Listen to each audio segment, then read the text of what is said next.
As we speak now, in my senatorial district, where I represent in the Senate, bandits have almost taken over virtually every local government. In Sokoto? In Sokoto. South? Sokoto South. 2 years plus when I left, before I left, it wasn't like that. Is that the fault of the federal government or the state government? The situation in Sokoto South, Sokoto East, is increasingly getting worse. Good morning, everyone. Thanks for joining me in this video. Today is the 6th day of September 2025. There was a news that was shared across to me on WhatsApp that alleged that the Sultan of Sokoto escaped bandits ambush. So I was, skeptical about it. Sultan of Sokoto is a very big name. So for bandits to head to him, it means that no one is even safe in the north. Now, let us face the fact. Tambuwal is from Sokoto South Senatorial District, that he is telling you that the Sokoto South is already under siege. And it happens that the same Sokoto South is where Sultan of Sokoto lives. So this makes this news to be, a little bit authentic. Take a listen. So right now, people are talking plenty about what just happened in Sokoto. Reports are saying bandits entered some parts of the state, attacked villages, and carried people away. The story that is shaking everywhere is that the Sultan of Sokoto himself narrowly escaped while emirs and Islamic leaders were carried by these armed men. That kind of gist can shake anybody, because the Sultan is not just a normal person. He is the head of Muslims in Nigeria, respected not only in the north but across the country. For him to be mentioned in this kind of matter means the security wahala in the north has reached a level people cannot ignore again.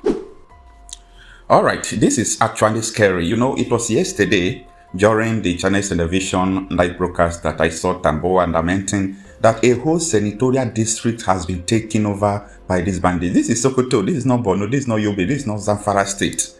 Do you now understand why the northern elders told Tinubu to declare the state of emergency in the north? But Tinubu ignored them and traveled to US, UK, even without handing over power to vice president. Things are getting, complicating in Nigeria, and the ordinary person who was born and brought up in Nigeria, growing in Nigeria, they have been psycho-conditioned to believe that this is the way things should be.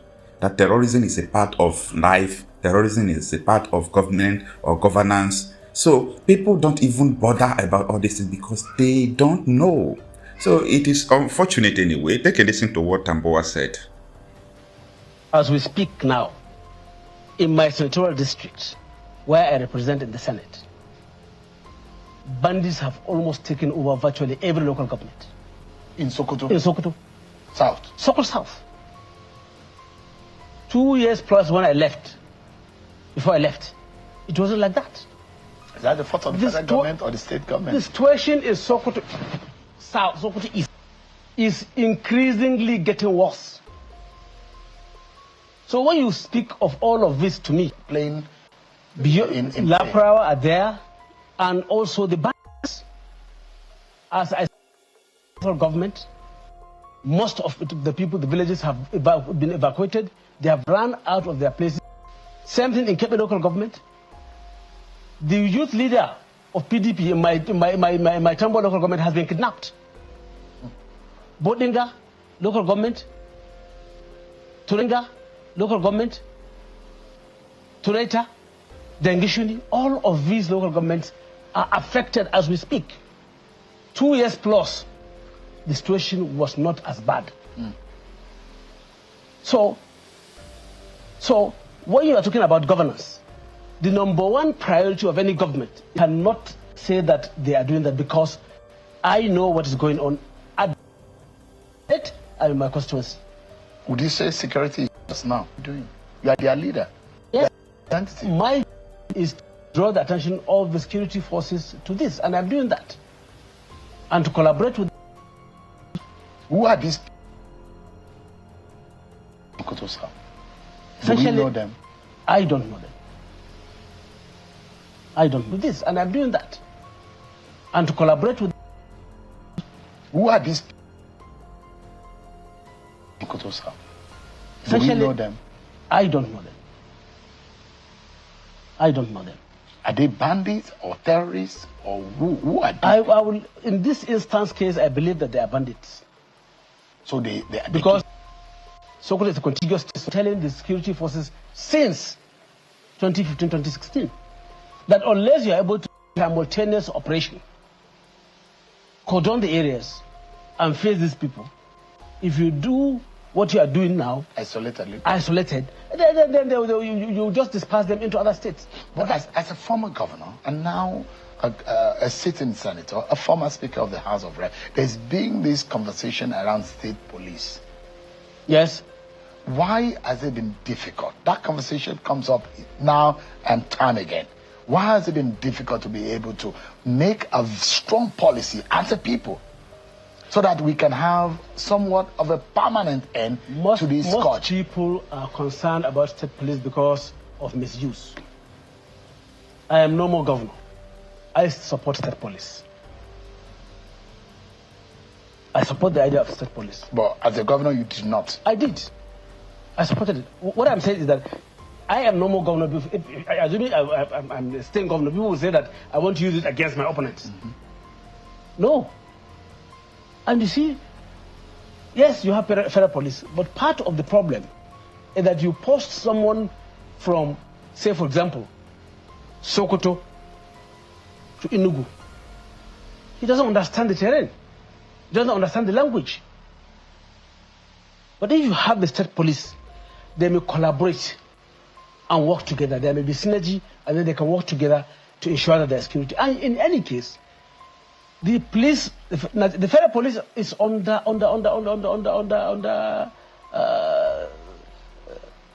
have enough in the police. We need more recruitment, more boots on the ground, both in the police and in the army. Let me show you what the Zamfara state governor said. And it bothers the mind. This is a sitting governor. And a lot of governors that I've spoken with, in fact, some governors have told me that there are no chief security officer of their states, and the control comes from Abuja. It takes away the control that they have. For example, the governor of Zamfara State is saying it on the radio, and look at what he said. He said that, let me tell you something. I swear to God, wherever bandits are, we know, I know. I can show you on this phone whenever they are. I know, but we can do nothing. If I am the one in power to give the directives, I swear the issues will come to an end in 2 months. In 2 months, that's what he said. What do you make of this? This language infers frustration. It infers that there is a lack of synergy and understanding. Because if the governor says, I know, I see, and that if he has the power to do it, and he said, but it is my duties and responsibility, and I did, but giving vehicles out, it meant that way. But they can only be directed from Abuja. I swear to Allah, there was a time I shed tears. We see there is a need for them security operatives to be there, areas prone to bandits attacks, and protect people. They won't until they get directed from Abuja. What do you, what can you take away from that statement? See, Sean, I've been governor of Sokoto for 8 years. I was confronted with security challenges, not to the magnitude in Zamfara. But I provided vehicles, Sokoto government, under my leadership, provided vehicles to the police, the general security apparatus, over 600 vehicles. Over 600 vehicles. And we were giving them monthly allowances. And every support, whatever they're doing, any special clearance operation, we support them.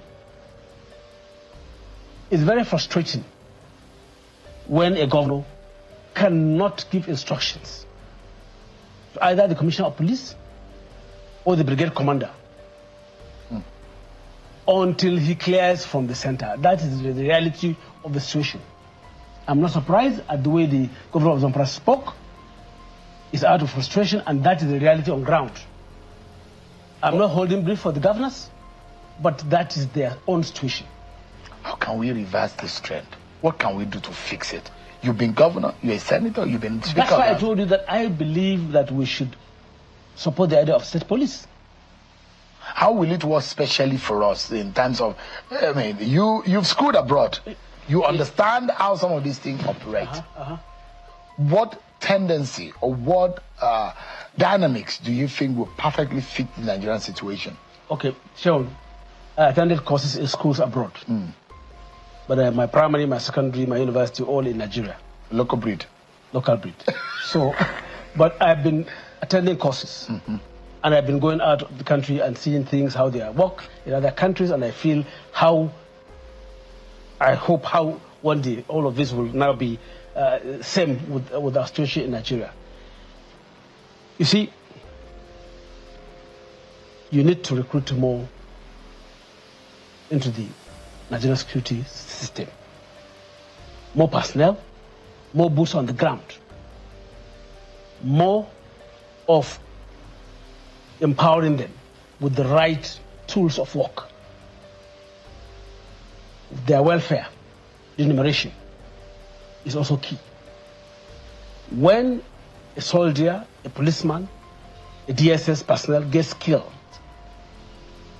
on the battlefield, what happens to his family? This welfare scheme should go beyond their own immediate selves. It should cover also what happens to their families. When you get this right, with the right splitted teams, you can confront this.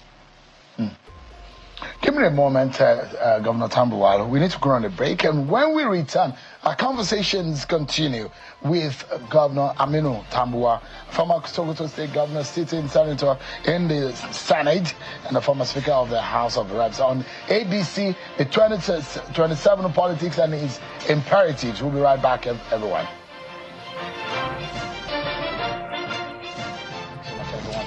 On the program. Former Governor of Sokoto State, Aminu Tambuwal, Senator representing Sokoto South in the National Assembly, has been speaking with us. Thanks so much indeed for your time. Thank you, Sean. Let's deal, before we move into the 2027 conversation, this issue of bandits. Who are these bandits? Well, do we know them? As I said, I cannot claim to know them. When I was governor of Sokoto State, we tried as much as possible to identify their camps and give information to the security forces.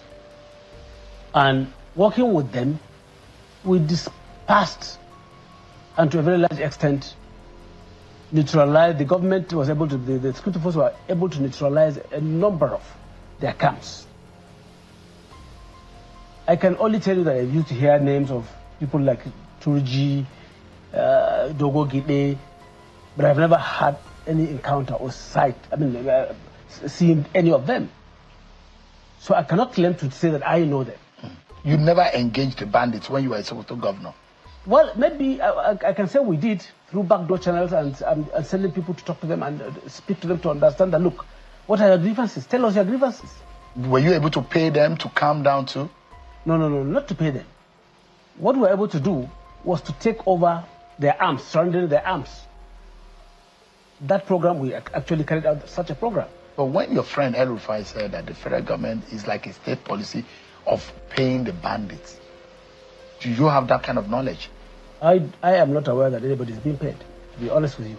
I cannot claim to say that I know that anybody is being paid by either federal government or the state government. Are these bandits from Nigeria or outside of Nigeria? I think it's a combination of foreign elements and Nigerians.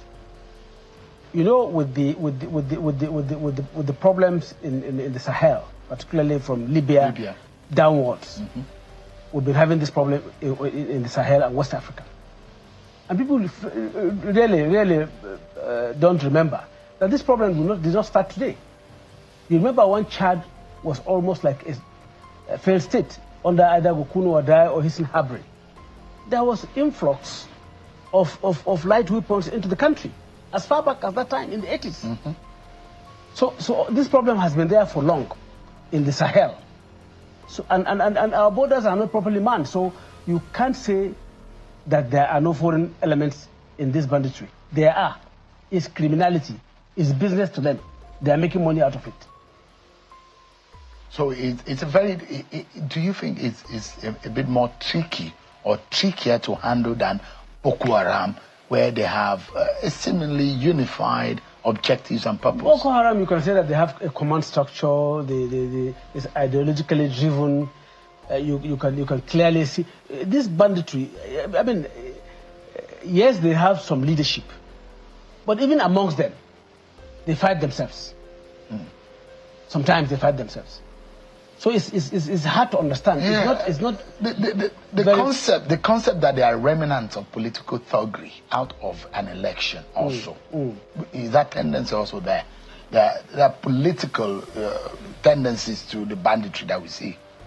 Well, from my experience, I cannot say that I have ever identified any political thug being involved in banditry when I served as governor of Sokoto State. Or who transited into banditry. Who transited. I can't remember any such security report coming. But security officials have said there are political inclinations to the banditry that we see in Nigeria, and the reason that we are seeing the spike and the rise in the number of these violence is because of political reasons. Maybe in some states. I am limiting myself to what I know in Sokoto when I served as governor. And I told you, as we speak now, my senatorial district is under siege by the bandits. So I'm appealing to the federal government to do the needful. Send with immediately some reinforcement to Sokoto to really contain this situation. Can we consider building fences, building walls in Nigeria? On our borders? I know they are large. There are those who say it should be one of the measures. Even President Trump, who said he was going to build walls, has he really been able to build those walls? So I think you don't buy that idea of. It's more of really not just walls. Getting to the root of this problem. Issue of poverty, lack of education, and so many other issues that are at the roots and cause of these problems. Let me quickly take you up on a few other issues. There are those who think that you were careless. How would you withdraw that amount of money in cash? The reason why EFCC invited you? Well, Sean, one, that's not correct.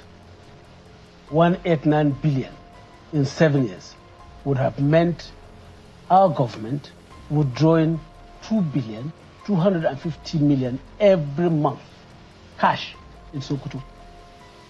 Where are the resources? How much was the allocation coming to Sokoto? How much were we paying salaries, pension, gratuity? And up to the time I left, we were not owing any civil servant any salary in Sokoto. And we are paying pension, as I went to.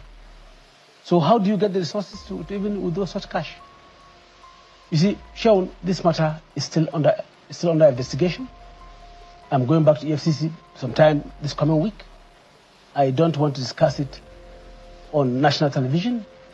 Let us continue with the investigation and see how far they can prove that. But you say that it is politically induced. Yes. Who are those after you?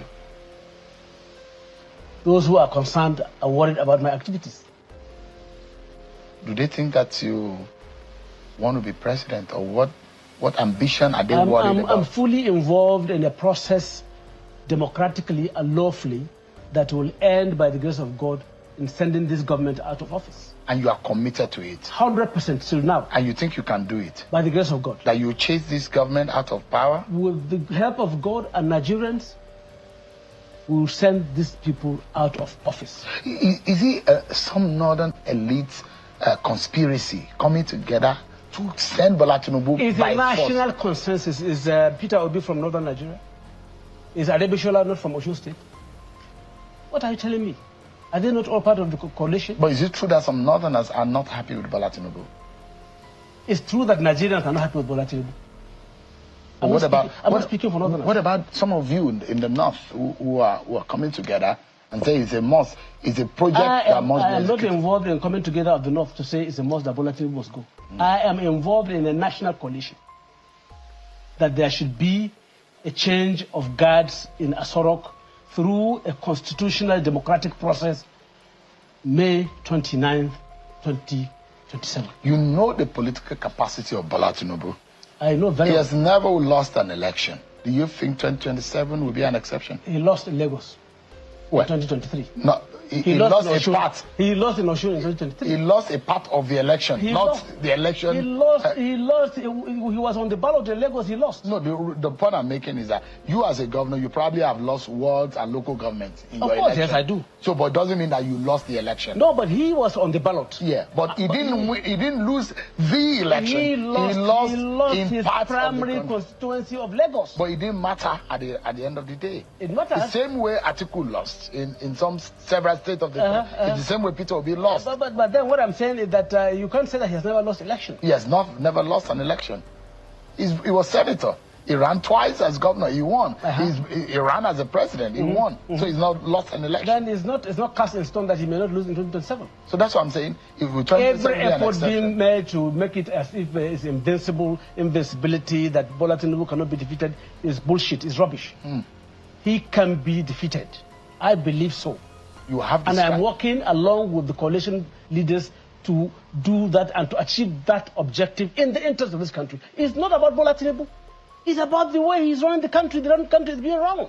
So you're worried that if Bola Tinubu goes on to run this country, there's a problem? Same way I was worried when I left APC in 2018.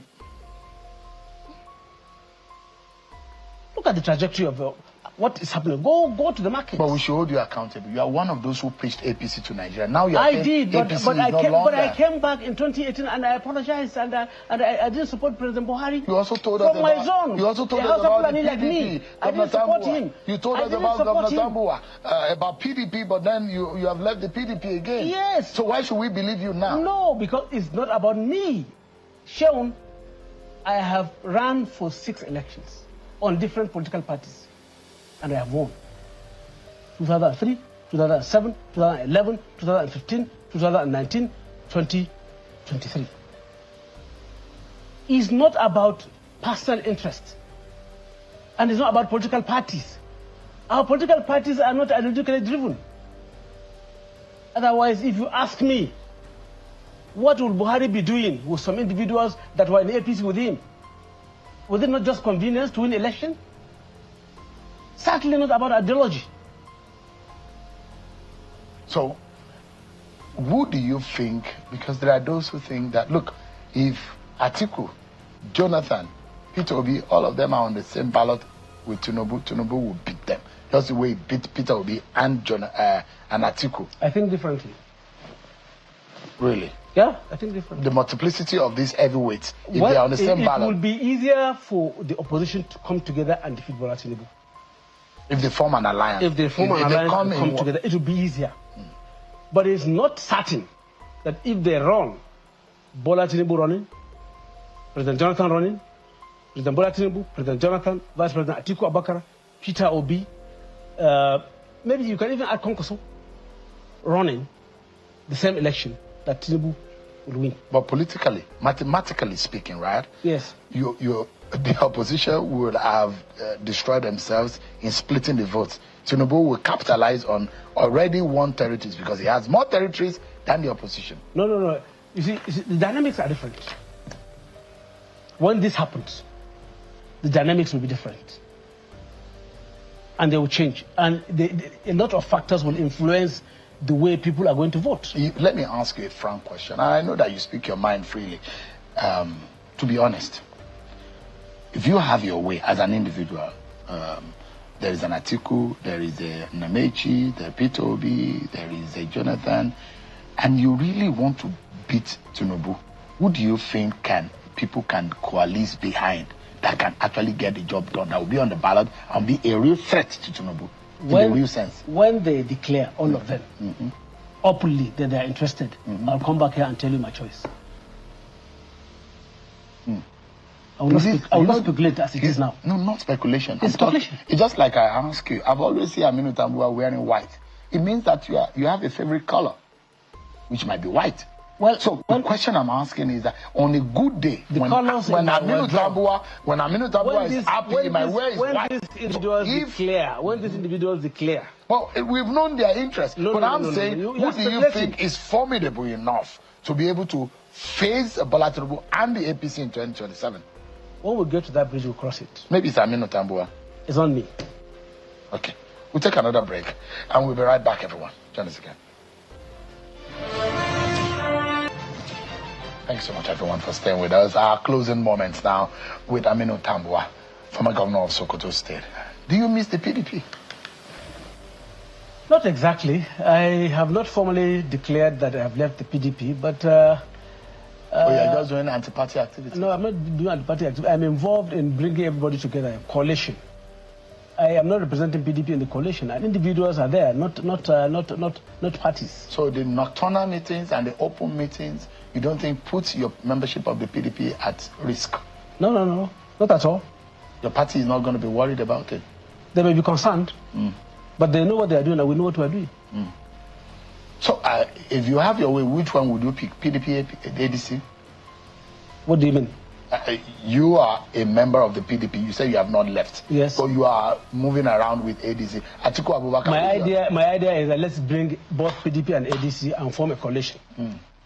That's the spirit I have. So what if that doesn't work? What happens in 2027? Then if that doesn't work out, at that point, if we fail to do that, then I'll make my position known.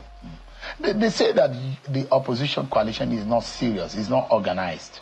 That's a problem, isn't it? That's their wish. And they will never get it right. That's their wish. Dumedi Kachiku says that some of you are coming through the back door to take over the party. And he says that he has issues, he has taken the matter to court. Dumedi Kachiku is serious about chasing some of you out of play. I don't join issues with Dumedi Kachiku. You don't see him as a threat? I don't join issues with him. Even in the court?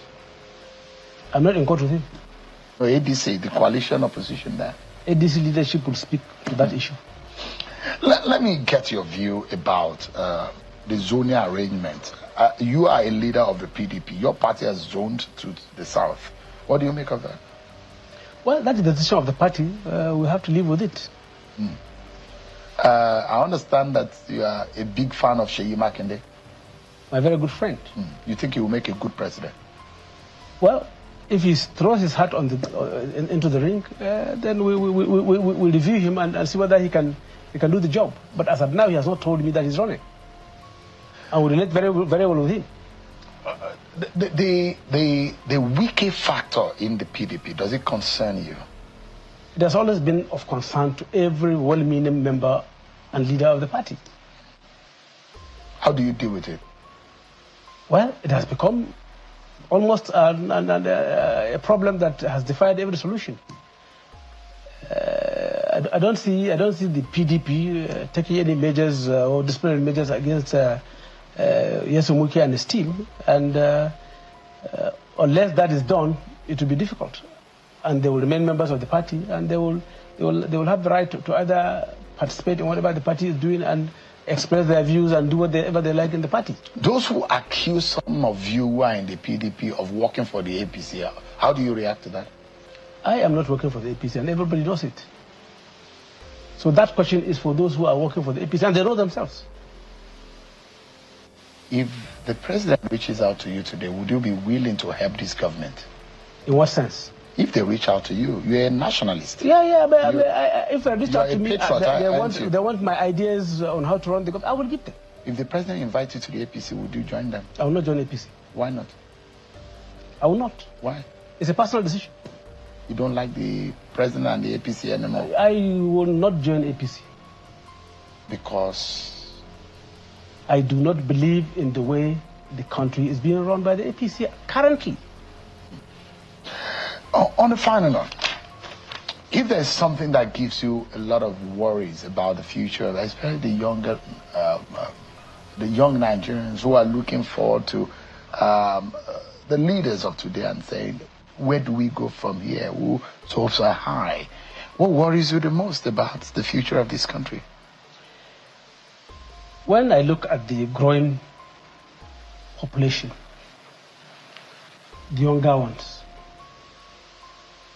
and I look at the direction of the country, I get very worried. We're not doing much in education. We're not doing much in providing jobs and creating an enabling environment for these youth to actually apply themselves and get themselves, actualize their passions and their visions and what their interest is. And we're not doing much in stabilizing the security of the country. I get very worried.